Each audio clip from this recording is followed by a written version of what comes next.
And one of the things we talk about too is, entrepreneurs is looking into the future a little bit, right? We need to plan for what's going to happen in a year from now, 6 months from now.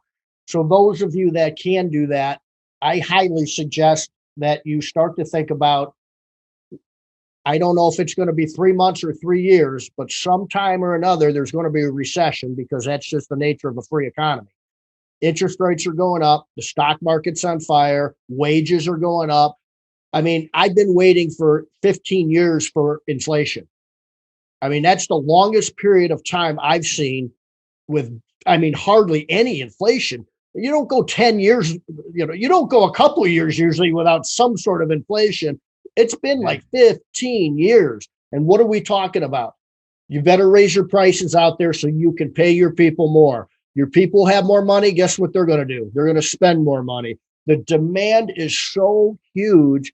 I'm telling you, I'd be shocked if that recession isn't somewhere around the corner. And then you got to really start thinking about marketing because demand is going to diminish a little bit. And that's when you got to put your strategies and your marketing cap on and really, don't just not, we talk about the demands there. So don't spend so much money on marketing, which I believe to be true right now. That doesn't mean you take your eye off the ball and stop your strategizing and thinking about the future of that, though, because I think it's going to change again, and I think it's coming sooner than later. Yeah, within the next couple of years, it seems like, and the formula is always the same. The side of the formula changes, but it's always for any service business capacity versus demand. Always, you have to have the capacity, you have to have the demand, and you have to spend money to get both. And right now, unlike most of the time, you have to spend as much, if not more, on the capacity.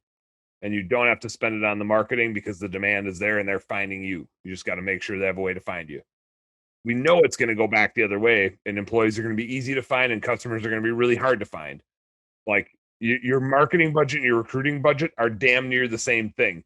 If you got $10,000 in that total budget, sometimes you got to spend, $4,000 here and $6,000 there, and sometimes the other way. And that, that's kind of how we have to look at it. Is you're spending your money on people one way or the other way. Yeah.